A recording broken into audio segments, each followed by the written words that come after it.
Alhamdulillah rabbil alamin wa bihi nasta'in ala umuri dunya waddin.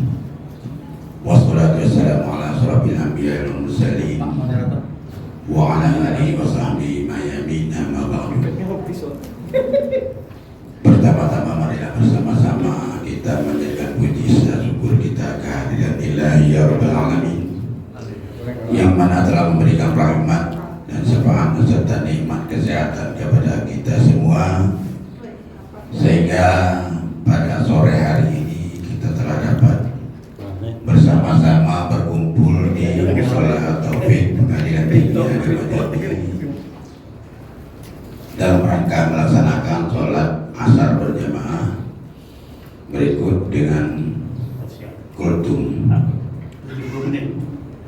Salawat dan salam tersanjungan kepada junjungan kita Nabi besar Muhammad SAW yang senantiasa melimpahkan syafaatnya kepada kita semua, yang insya Allah nantinya mudah-mudahan Rasulullah selalu berkenan bersama kita. Amin ya Rabbal Alamin. Amin. Jadi sebenarnya saya tidak bisa ceramah sebenarnya. Tidak bisa ceramah, tidak bisa kultum. Cuma kata orang itu tidak ada rotan, tidak ada apa? Tidak ada akar rotan menjadi. Jadi saya cuma mengulas sedikit. Pada kebetulan sekarang ini pada bulan Rabiul Awal kebetulan bulan lahirnya Nabi kita Muhammad SAW.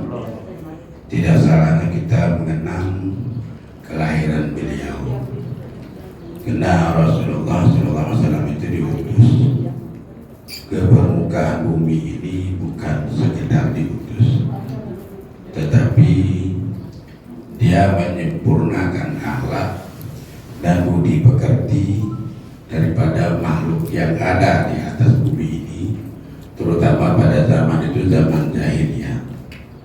Sebagaimana hadis yang berbunyi, innama bu'istu liutammima makarimal akhlak. Sebagaimana artinya, sesungguhnya aku diutus ke permukaan bumi ini hanya untuk menyempurnakan akhlak budi pekerti. Cuma anehnya pada zaman Rasulullah dulu, zaman jahiliyah, orang menguburkan anak setelah lahir. Anak perempuan lahir dikubur pada zaman jahiliyah. Kemudian diutuslah Rasulullah untuk memperbaiki budi pekerti yang seperti itu. Tetapi pada zaman sekarang ini beda lagi. Orang menguburkan anak dari dalam kandungan. Jadi di kandungan yang kira-kira anak yang tidak jelas itu digugurkan. Itu zaman jahiliyah dulu, tidak kembali lagi pada zaman sekarang. Jadi penyebabnya kurangnya wawasan atau pengawasan dari orang tua, kurang ada perhatian dari orang tua, sehingga anak-anaknya berkeliaran, tidak dapat dipantau lagi, pergaulan bebas, main HP setiap hari, akibatnya kebablasan. Jadi saya mengajak kepada kita semua, mari bersama-sama kita membimbing, mengawasi anak-anak kita bersama, sehingga anak-anak kita jangan sampai terjerumus daripada pergaulan bebas. Kenapa? Kalau dulu pengaruh lingkungan boleh dikatakan 75% dari pengaruh lingkungan, sekarang ini terbalik, pengaruh lingkungan itu cuma 25%. Yang lebih banyak pengaruh sekarang ini dari HP. HP ini yang mempengaruhi 75% sekarang ini. Jangankan anak-anak muda, orang-orang yang sudah punya keluarga pun terpengaruh dengan HP.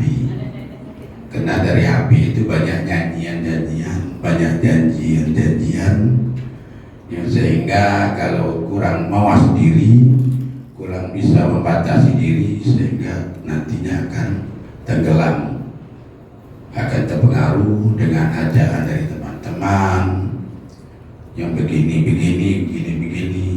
sehingga yang kurang wawasan ke depan terpengaruh dengan gaya di HP. Jadi itulah yang harus kita benahi.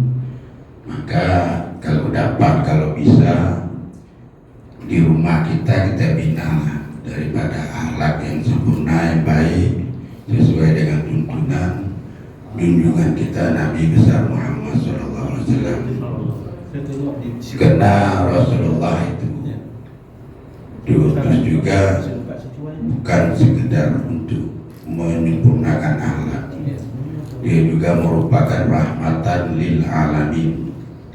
Jadi bukan hanya untuk manusia, tetapi untuk hewan, tumbuh-tumbuhan, itu rahmatan lil alamin, rahmat bagi sekalian yang ada di muka bumi ini. Jadi merugi bagi orang yang katanya cinta dengan Rasulullah, katanya rindu dengan Rasulullah, tetapi enggan untuk membacakan sholawat kepada Rasulullah. Kalau kita cinta, kita senang, kita rindu dengan Rasulullah, maka perbanyaklah sholawat kepada Rasulullah. Jadi kalau kata-kata orang sekarang ini, tidak kenal maka tidak sayang, tak sayang maka tak cinta. Jadi Rasulullah juga begitu. Kalau kita tidak pernah bersolawat kepadanya, bagaimana dia mau kenal dengan kita? Kita tidak pernah baca solawat, jadi tidak akan kenal. Untuk itu saya mengajak kita semua, pertama kita bimbing keluarga kita, anak-anak kita, mari bersama-sama kita anjurkan perbanyak bersolawat kepada Rasulullah. Insya Allah kalau kita banyak bersolawat kepada Rasulullah, Rasulullah akan kenal dengan kita. Nanti yaumul mahsyar insya Allah syafaat daripada Rasulullah akan mengalir kepada kita. Amin ya rabbal alamin. Jadi saya kira ini cuma sekedar untuk menutup kain yang koyak. Jadi setelah ditempel maka akhirnya wabillahi taufiq wal hidayah. Wassalamualaikum warahmatullahi wabarakatuh.